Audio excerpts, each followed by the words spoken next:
Shabbat Shalom, L'chaim, L'chaim. This week's Torah portion is Nitzavim Vayelech. It opens up by saying you're all standing here today and highlights the unity of the Jewish people. It then goes on to talk about what's going to happen in the future, how the Jews will abandon the Torah, they'll abandon its ways, they'll go into exile, but there will ultimately be a redemption.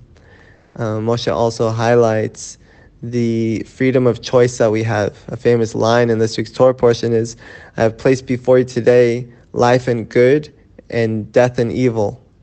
And it highlights the idea that we have freedom of choice, even with all these mitzvot that we've been given.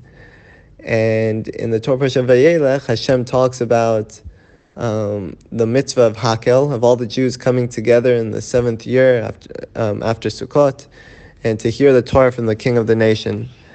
And what I want to focus on is something that I was thinking about this week, where it's, we've just had our second baby, and thank God it's a huge blessing, but it also is very difficult because, if you didn't have time before, then you definitely don't now. There's no time to daven, there's no time to learn like I used to.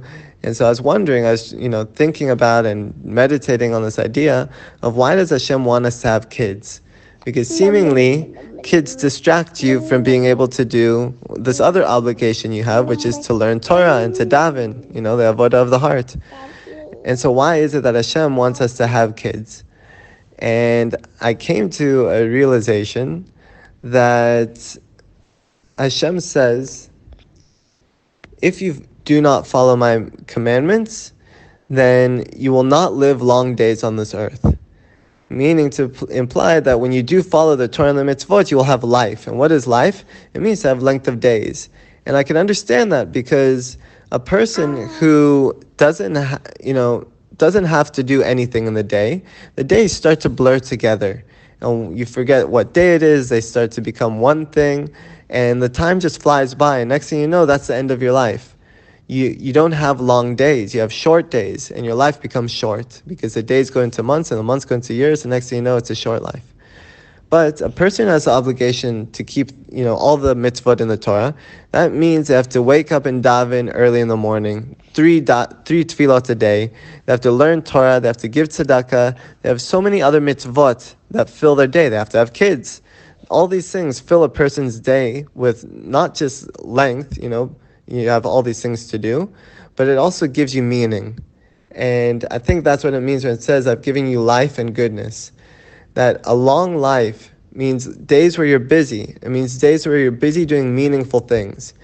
And I realize that I think this is why Hashem wants us to have kids. Because if I were to think about myself, the only thing that I could want, for the rest of my life is to just be with my wife, just to be with my significant other. Just to be with my significant other, my wife, for all eternity. And Hashem is the same way. And that's why in this week's Torah portion, he says that he's calling the sun and the earth as witnesses, because they're eternal. And underhandedly, he's really saying that the Jewish people will always be eternal, will never be destroyed. And why is that so important?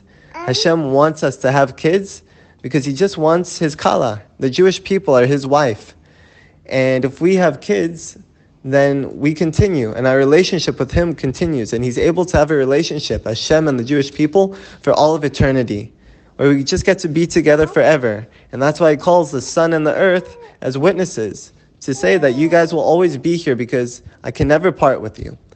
And so I thought this is a very nice idea about how sometimes the challenges we have in life are really our biggest blessings. They're really the things that give us life, as opposed from taking away from it.